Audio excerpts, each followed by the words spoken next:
In order to understand the great conversation of Western literature, one must begin with the Iliad. There are few other books that are as influential on the history that will follow as Homer's great tale of the Trojan War. However, in order to understand this story, you must realize that it begins in the middle of the story. Like many other epics, the Iliad begins with much having already transpired. So let me tell you the story that begins the story that we find in the Iliad. It all starts at the marriage of Peleus and Thetis. Now, the mortal man Peleus was marrying the goddess Thetis, and many of the gods and mortals had been invited and were expecting to have a most sumptuous and delightful feast. However, left off the invitation list was the goddess Strife. Of course, wanting to have a lovely party, she was left uninvited, and yet she took offense. So in order to put her special mark on this wedding, the goddess Strife took a golden apple and inscribed on that golden apple one little word. The word was Callisti. It means to the fairest. And as she threw this apple into the wedding feast, 3 goddesses figured that it must be for them. Well, Athena, the goddess of wisdom, Hera, the wife of Zeus, and Aphrodite, the god of love, all claimed the apple for themselves. As a dispute arose, it was decided that there must be a contest that these 3 goddesses would enter into and decide, in fact, who was the fairest. There is only one man who is qualified to be judge of this contest and simple-minded enough to accept the request. And that was the most handsome man in the world, Paris. The 3 goddesses came to Paris and asked him to vote for them as the most beautiful. They each offered a bribe, or as you might call it, a gift, and Hera offered Paris power, Aphrodite offered him the most beautiful woman in the world, and Athena offered wisdom. Once again, Paris, being a simple fellow, asked for the most beautiful woman in the world. The only problem with that was that Aphrodite's gift was already married. Helen was married to Menelaus. Now, this did not deter Paris, and he went to the palace of Menelaus, pretending to be a visitor, and while he was there, he stole away the beautiful Helen. Menelaus, obviously being upset by the circumstance, goes to his brother Agamemnon and asks him to help him raise a whole host of Greeks to go to Troy and bring back his wife Helen. Agamemnon and Menelaus together go and gather the great commanders of the Greeks, Odysseus and Diomedes, Ajax, Nestor, and they gather together a great host, a huge army, and they enter their ships and begin to sail to Troy. After battling the Trojans for 8 years, the story that we find in the Iliad begins. The story begins because the Greeks had attacked a city and taken the daughter of the priest Chryses. Her name was Chryseis, and the priest Chryse prayed to the god Apollo that his daughter would be returned. Now, the Greeks did not want to return Chryseis, and so the priest Chryses prayed that Apollo would send a plague on them, and this he did. Many Greeks start to die, and under the pressure of this plague, they go to Agamemnon and force him to release Chryseis back to her father. And it's actually Achilles who recommends very fervently in the assembly that Agamemnon return this girl. Well, Agamemnon agrees, but on one condition, and that is that he will take Briseis from Achilles. Briseis is Achilles' prize, just as Chryseis was Agamemnon's. And so because Achilles suggested that Agamemnon would give up his prize, he takes Achilles in return. This is extraordinarily difficult for Achilles to endure because Achilles has come to this war looking for one thing: honor and glory. And when he has his prize stripped, his glory has been stripped. And so Achilles is very angry at Agamemnon. And this is increased by the situation that Achilles, in return for getting great glory, has agreed to living a short life. He has given up a long life to attain glory, and now Agamemnon takes that glory from him by removing his prize by Briseis. Achilles goes to his mother Thetis and requests that she would speak to Zeus and have the Greeks defeated on the field of battle to show how essential Achilles is to their army. After a long period of the Greeks being beaten on the field of battle, they actually come to Achilles with an embassy and offer him gifts if he will indeed return and fight with them against the Trojans. Well, this is not enough. He refuses the embassy and even speaks of going home the next day. However, his kind-hearted friend Patroclus has seen the carnage that has come on the field of battle, and being a good soldier, he cannot allow his comrades to be injured. And so Patroclus persuades Achilles to allow him to don his armor and to go into battle leading the Myrmidons. Well, Patroclus does precisely this and has a great moment of glory on the field of battle, and yet he is struck down by the great Trojan Hector. Patroclus is struck down, and Achilles, in grief, pulls his hair and pours ashes over his head. Achilles is brought to great grief, and though Achilles had sat in his tent before, soaking his grudges against Agamemnon, at this point he must re-enter the battle. And so Achilles does. He seeks vengeance by killing Hector, and so Achilles takes Hector's dead body and drags it around the city of Troy to show his triumph over his opponent Hector. Well, this is not the end of the story. And the story that we find in the Iliad is the story of Achilles' rage. This is the very first word in our story, and in order to finish this story, we need to have the completion of Achilles' rage. That occurs as Achilles puts his dear friend Patroclus' body onto the funeral pyre, and they go through the traditional funeral games. After this, we see the greatest moment of Achilles' reconciliation with his rage as King Priam of Troy requests that Achilles will give him Hector's body back. And though Achilles doesn't want to do any such thing, the gods come to Achilles and say he must. And so King Priam is given special divine escort into the camp of the Greeks, and he sits before Achilles, the man who killed his son, and requests that he have his body back. Achilles, looking at King Priam, is looking at the man whose son killed his best friend.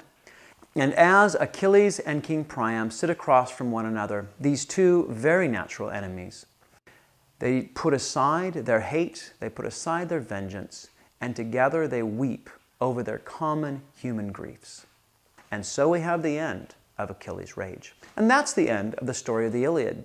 Now, of course, you do have the story of the Trojan horse, which continues on with Odysseus' very clever scheme to get into the city of Troy and destroy it, but that's not in the Iliad. That's not the story. The story of the Iliad is Achilles' rage.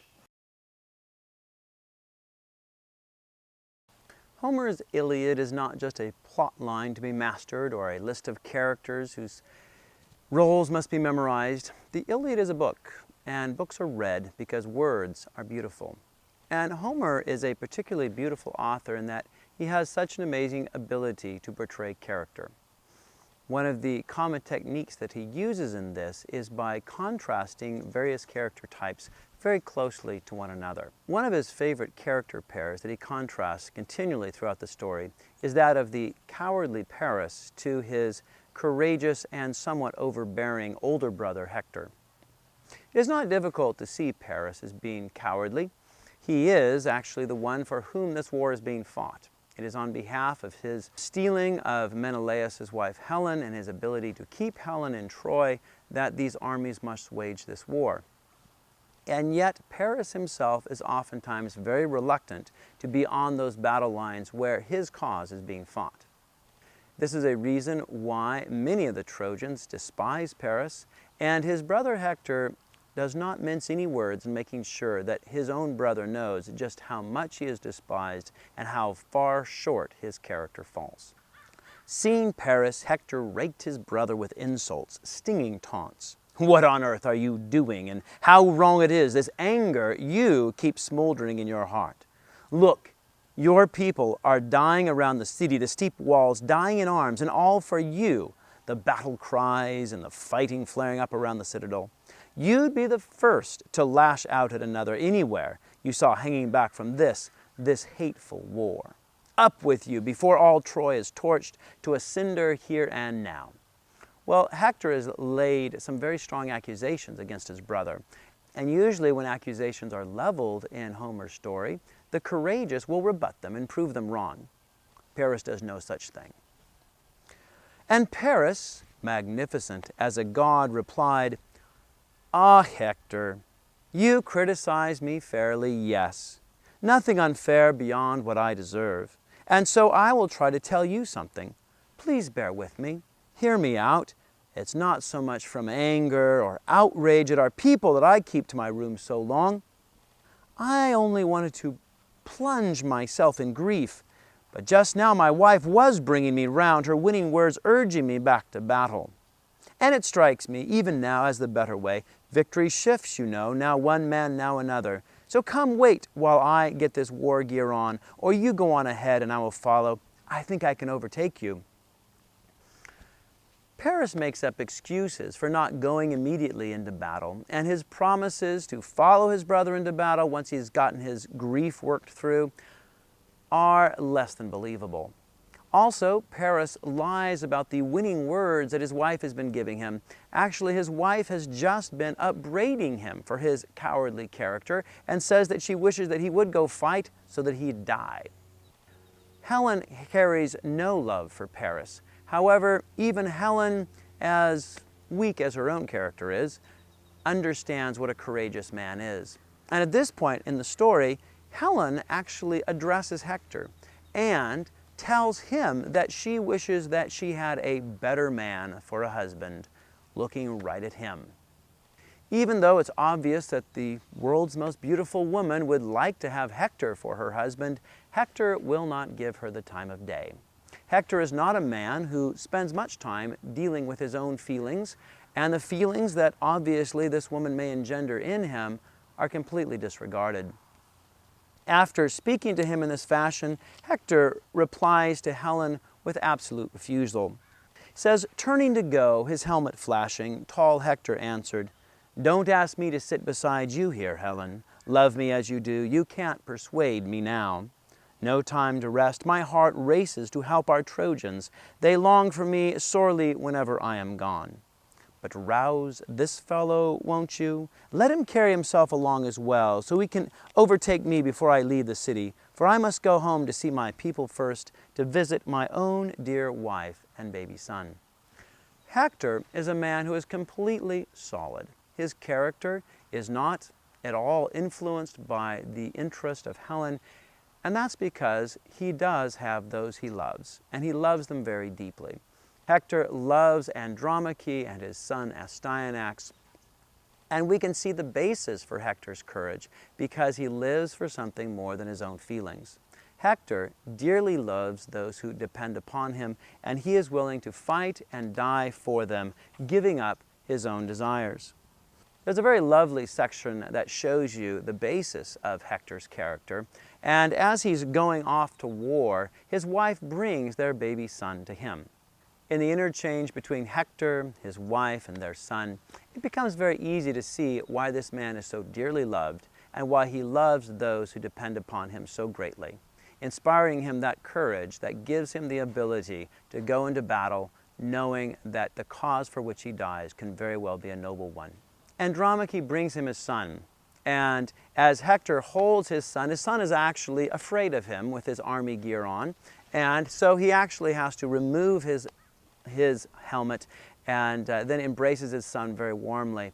And the lovely thing that you see in this section also is the good wishes of Hector. Hector does not think about his own feelings like Paris, wanting to sit back and enjoy his grief for a while. Hector loves deeply those who depend upon him. And in this section, Hector actually gives up a prayer for his son, wishing that his son would grow to be greater than himself.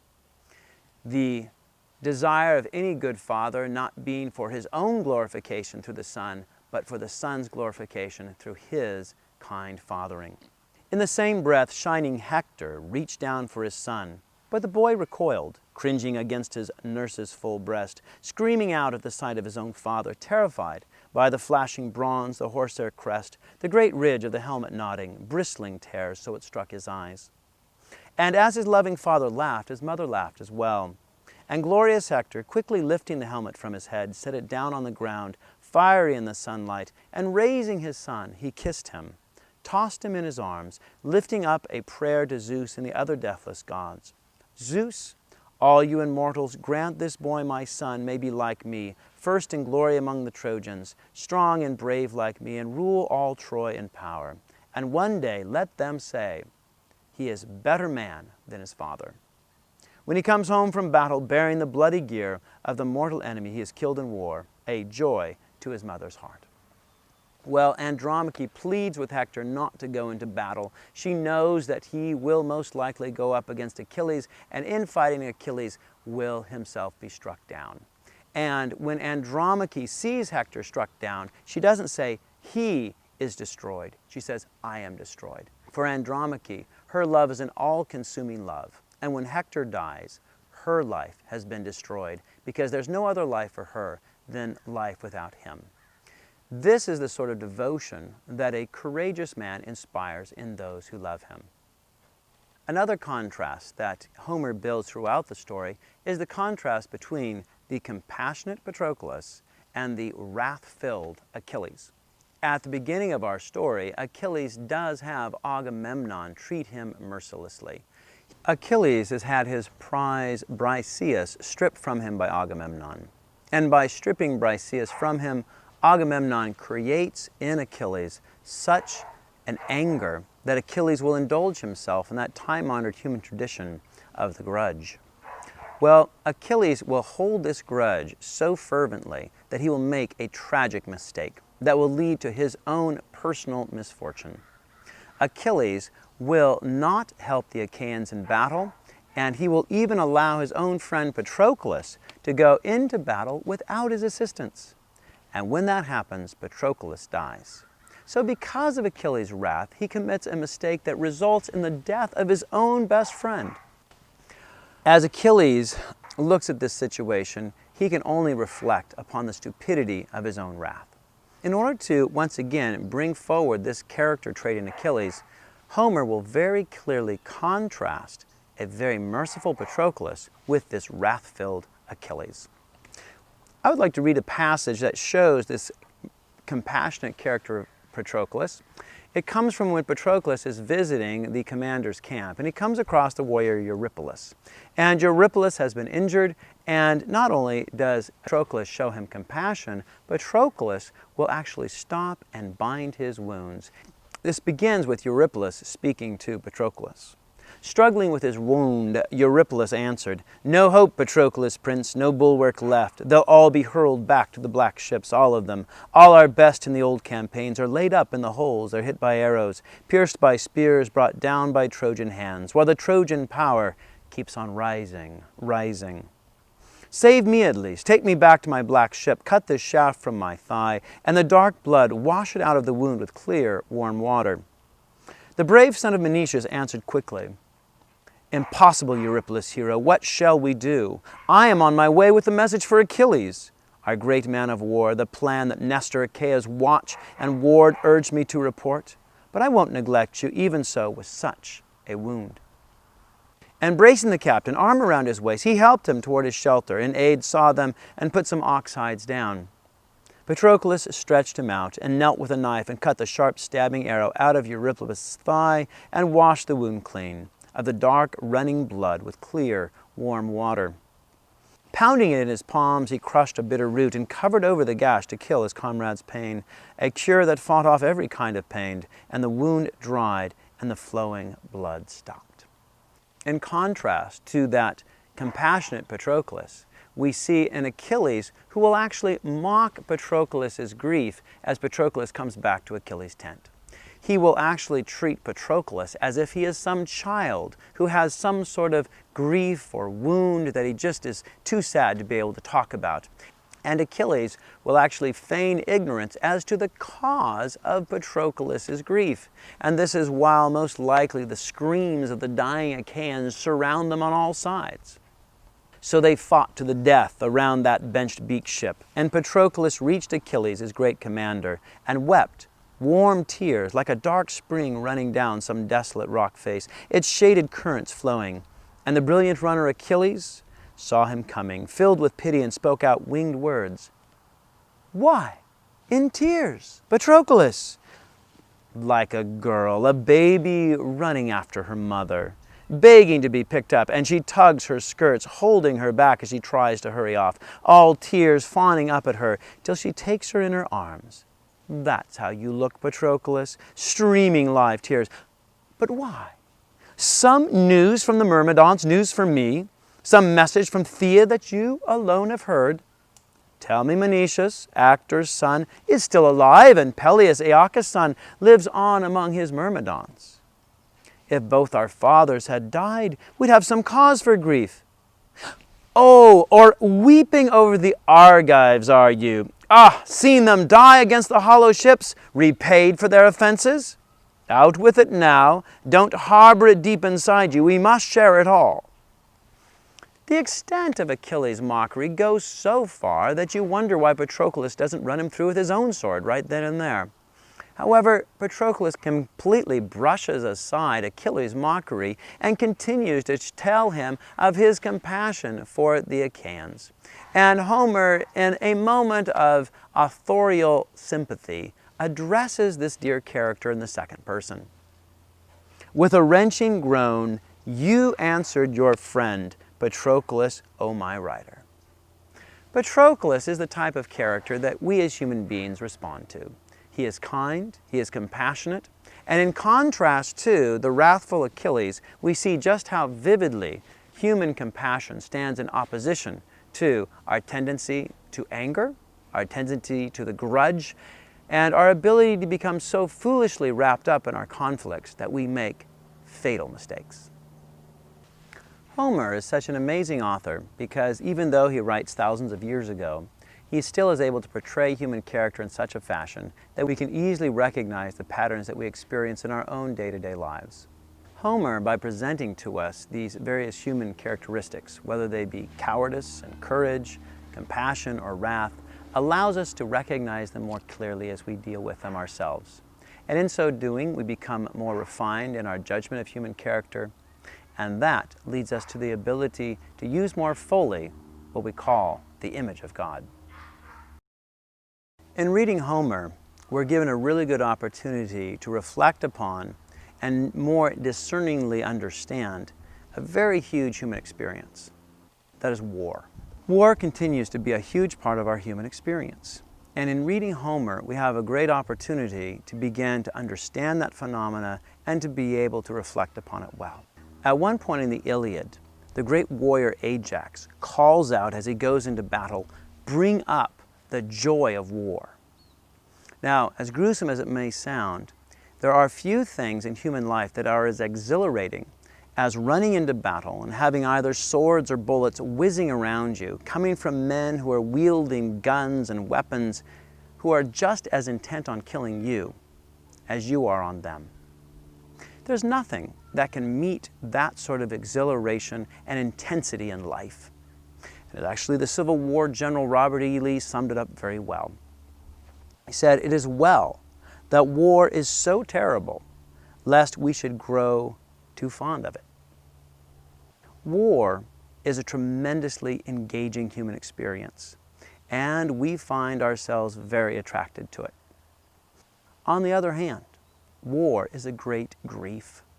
War will make our lives miserable, and every time someone dies on the field of battle, it is a son, often a father, a husband, someone whose life will leave a very large hole in the fabric of our social lives. Homer also shows us the grief of war. At the end of the Iliad, the fact that King Priam and Achilles will sit together in Achilles' tent and weep over their common griefs brought upon them both by this one same war shows that at the end of Homer's Iliad, in a sense, compassion triumphs over vengeance, and human understanding prevails, even though these men have every reason to desire to kill one another rather than weeping together. Later, the Christian theologian Augustine will write in The City of God, "To carry on war and extend a kingdom over wholly subdued nations seems to bad men to be felicity, to good men necessity." You do need to reflect and think upon what a just war is. Why is war fought? And under what conditions is it a blessing rather than a curse? However, to do that well, you should reflect on the entire experience of war. And Homer presents that very well to you in the Iliad, both the grief of war and the exhilaration that it brings. And in so doing, you gain a good opportunity to become more discerning and more reflective, and in the end, show yourself a responsible user of that great gift, the image of God.